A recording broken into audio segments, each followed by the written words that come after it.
The United States has stood against the corrupt, destabilizing regime in Cuba and embraced the enduring dream of the Cuban people to live in freedom. My administration recently announced that we will not lift sanctions on the Cuban government until it makes fundamental reforms. Very refreshing to hear that kind of frank talk about Cuba by a U.S. president after 8 years of one-sided appeasement by Barack Obama. Donald Trump talking about sanctions there. There's other U.S.-Cuba relations in the news. You may recall a few weeks ago I told you about how Canadian diplomats in Havana have been admitted to hospital complaining of a sort of weapon being deployed against them, a subsonic sound weapon or a hypersonic weapon, like a microwave radiation. They step into part of their room, they feel the attack, they have to move out immediately. It's a very strange debilitation. It hasn't just hit Canadian diplomats, of course. Its main target is American diplomats, and it was the cause of a recent meeting between U.S. Secretary of State Rex Tillerson and Cuba's foreign minister, Bruno Rodriguez, who claims they don't know nothing about it, even though it's happening in their country, aimed at Canadian and American diplomats. Well, joining us now to talk about this and to try and figure out what's going, and for a reminder of the true nature of the Cuban regime, is our friend Fernando Menendez, who is a senior fellow at the Center for a Secure and Free Society. He joins us now via Skype. Fernando, great to see you again. Thanks for joining us on this very curious case. I mean, it sounds like a Cold War superweapon or something. No one really knows what it is, but it's obviously real. It's sending people to hospital, isn't it? Yeah, absolutely. It's, it is sounding like something out of a John le Carré novel, where you're being bombarded by these microwaves and these different devices that no one seems to have a clue as to, what exactly it is. I showed the other day some examples of similar weapons that the West uses to disperse a riot, let's say. Either piercing noise that you can audibly hear, but it's so noisy you want to run away, or the other, which I saw was tested on some U.S. soldiers. It was quite a quirky video. They were so shocked and startled. It was like, I hate to be gross, they said it was like being in a microwave oven. And I could only imagine the terror of feeling that, not only the pain, but just the psychological terror. Where is this coming? What's happening? How can the Cubans credibly say they don't know what's going on? It's happening in Havana. It's a police state. You're not allowed to do a lot of things freely in Cuba. You're not allowed to come and go in Cuba, meet in groups in Cuba in a way that's contrary to the government's totalitarian knowledge. How can Cuba say with a straight face they don't know what's going on? They can't. They absolutely can't. This is a regime that has, committees for the defense of the revolution on every corner. They know every aspect of life. They know every aspect of, what you're doing, who you're seeing, who your friends are, who your friends are not. They have complete and total control, as you say, a police state. So they must have knowledge, whether they are directly responsible for this or whether one of their allies with diplomatic presence in Havana are involved in this. They have to know. They absolutely have to know what this is, because this is a regime that prides itself on knowing every aspect of human life. Yeah.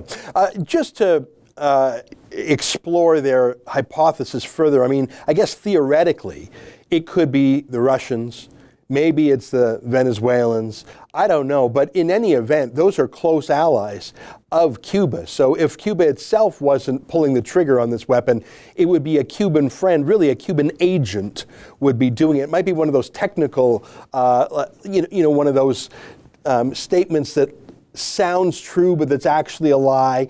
Oh, we didn't do anything about it. Yeah, well, your ally pulled the trigger. I mean, it's just so implausible to me. Do you think Rex Tillerson, the U.S. Secretary of State, do you think he'd fall for it? I don't think he felt for it. I don't think at all that he felt for it. But I do think, it's something of the nature of what used to be called plausible deniability. Mm-hmm. Perhaps there is a rogue element perhaps there is a rogue element that doesn't want diplomatic relations between the United States and Cuba. That's a possibility. Within the regime, there are elements that see any kind of normalization as that will bring down tensions, the possibility of tensions, and therefore, the security apparatus won't have much of a job to do. So there could potentially be that kind of Machiavellian backroom deal going on. But even if that happens, that's still on the Cubans. I mean, if they are a sovereign country, they're responsible for what happens in their country, especially in state-to-state relations. Even if there is some rogue element, that is still on Cuba. Let me ask you this. I've never been to Cuba. I know Canadians often go to Cuba because it's a cheap vacation. To me, I just couldn't psychologically deal with going to a place that I knew was a prison island. If someone said, Ezra, the most beautiful hotel in the world is in North Korea, you just got to go, it's great beaches, I would say, I wouldn't be able to think about the beach. I would be thinking, what am I doing here? I'm not condemning every Canadian who goes there. I'm just saying I don't think they're thinking through the moral and political implications of saving a couple $100 going to Cuba instead of going to, Dominican Republic or something. But let me ask, but still, the idea that maybe there'd be a rapprochement, as people always say, if you make peace, you're always making peace with your enemies. So maybe there was some way in which negotiating, bargaining with the Castros would make sense. But Fernando, was there anything at all that the Cuban people got in terms of liberty or a relaxation of the police state in return for Barack Obama giving the Castros so much, most importantly, his moral endorsement? Not a thing. Not a thing. For one thing, what the Cuban government got was legitimacy. It also became emboldened because what we've seen, if you look at the empirics, what we've seen is an uptick in the number of people who are being arrested, in the number of dissidents who are being thrown into jail. So the government got bolder once they got that legitimacy. The other factor is more dollars entering into the Cuban economy. Those dollars are going into the military that controls the tourism industry. Mm-hmm. It controls most of any investment you do in Cuba is not with individual Cubans. It will be an investment with the Cuban government.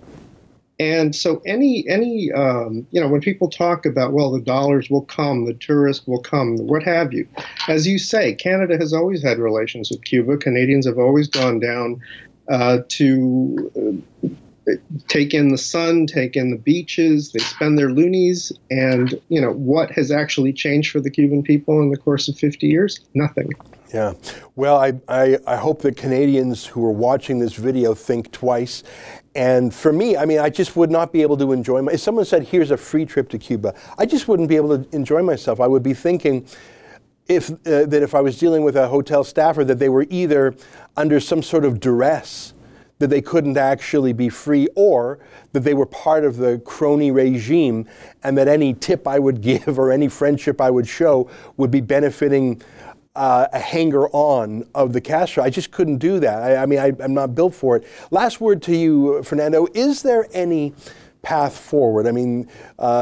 Is there any way that you see Cuba coming to the West, coming to freedom, coming to a multi-party, free speech, civil liberties situation again? When the last Castro dies, is there a moment there? Is there something America can do?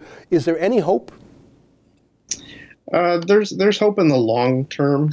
There's hope in the long term, but not short term. Raul Castro has said he will be retiring next year. There is a new younger face in his 50s who will supposedly take over. But, as in any monarchy, if the king steps down or dies, that doesn't mean that the monarchy is over. Mm-hmm. So we have to be aware of the nature of the regime. Unless the nature of the regime changes, you can't look for much hope.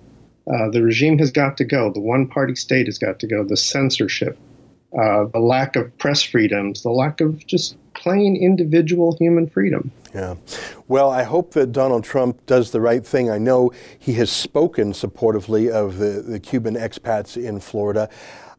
He's got so many high priorities, whether it's North Korea, China, Russia, whatever. I don't know if Cuba can muscle its way to the top of his pile of papers, but I certainly hope he does the right thing. Rhetorically, at the UN, he did the right thing. We'll keep in touch with you on Fernando. I think this is not the last time we'll talk about Cuba in 2017.